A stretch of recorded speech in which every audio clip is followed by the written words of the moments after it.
Exam time ആകുമ്പോഴാണ് നമുക്ക് പലതരത്തിലുള്ള ടെൻഷൻസും അല്ലെങ്കിൽ പല കാര്യങ്ങളെക്കുറിച്ച് നമ്മൾ ചിന്തിക്കുക. അതിൽ ഒന്നാമത്തതായിരിക്കും ഒന്നും പഠിച്ചിട്ട് ഓർമ്മ കിട്ടുന്നില്ല, അല്ലെങ്കിൽ ഒന്നും പഠിക്കാൻ പറ്റുന്നില്ല, ചോദ്യങ്ങൾ കാണുമ്പോൾ നമുക്ക് ചെയ്യാൻ പറ്റുന്നില്ല, അല്ലേ? ഇതിലേതാണ് നിങ്ങളുടെ പ്രശ്നം എന്നുള്ളത് നിങ്ങളൊന്ന് കമൻറ്റ് ചെയ്യുക. അപ്പോൾ ഇതിനെല്ലാം കൂടിയുള്ള ഒരു ഒറ്റ സൊല്യൂഷൻ എന്താണെന്ന് ചോദിച്ചു കഴിഞ്ഞാൽ നമ്മൾ തുടക്കം മുതൽ പഠിക്കുക എന്നുള്ളതാണ്. ഇനിയിപ്പോൾ തുടക്കം മുതൽ പഠിക്കാൻ പറ്റാത്ത മക്കളാണെങ്കിൽ തന്നെ നിങ്ങളിപ്പോൾ അതിനെക്കുറിച്ച് ആലോചിച്ചിട്ട് കാര്യമില്ല, കാരണം കഴിഞ്ഞു പോയി. ഇനി നമുക്ക് ചെയ്യാൻ പറ്റുന്ന കാര്യം എന്താണ്? ഇനി വരുന്ന നമ്മുടെ ക്രിസ്മസ് എക്സാം ആയിക്കോട്ടെ, പബ്ലിക് എക്സാം ആയിക്കോട്ടെ, ഇതിനൊന്നും ഇതേ പ്രശ്നം നമുക്ക് ഉണ്ടാവാതിരിക്കാൻ നോക്കാം, അല്ലേ? അപ്പോൾ അതിനുവേണ്ടി നമ്മൾ ചെയ്യേണ്ടത് ഇനിയുള്ള ചാപ്റ്റേഴ്സ് എങ്കിലും നന്നായിട്ട് പഠിക്കുക എന്നുള്ളതാണ്.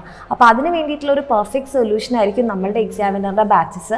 അപ്പോൾ നിങ്ങൾക്ക് താല്പര്യമുള്ള മക്കളാണെന്നുണ്ടെങ്കിൽ വേഗം തന്നെ നിങ്ങൾക്ക് താഴെ കാണുന്ന നമ്പറിൽ മെസ്സേജ് ചെയ്യാം, അഡ്മിഷൻ എടുക്കാം. കാരണം നമുക്ക് മനസ്സിലായി നമ്മുടെ പ്രശ്നം എന്താണെന്നുള്ളത്. അത് നമ്മൾ മനസ്സിലാക്കിയിട്ടും അതേ പ്രശ്നത്തിലൂടെ നിങ്ങൾ വീണ്ടും പോയി കഴിഞ്ഞാൽ പിന്നെ നമുക്കത് ചെയ്യാൻ പറ്റുന്നില്ല എന്ന് പറയുന്നതിൽ കാര്യമില്ല, അല്ലേ? അപ്പം ആദ്യം നമുക്കൊരു അബദ്ധം പറ്റാം, പക്ഷേ അത് തിരുത്താനുള്ളൊരു ചാൻസ് കിട്ടുമ്പോൾ നമ്മളത് ചെയ്യണം. അത് നിങ്ങൾക്ക് വേണമെന്നുണ്ടെങ്കിൽ വേഗം തന്നെ താഴെ കാണുന്ന നമ്പറിൽ മെസ്സേജ് ചെയ്യുക, അഡ്മിഷൻ എടുക്കാം.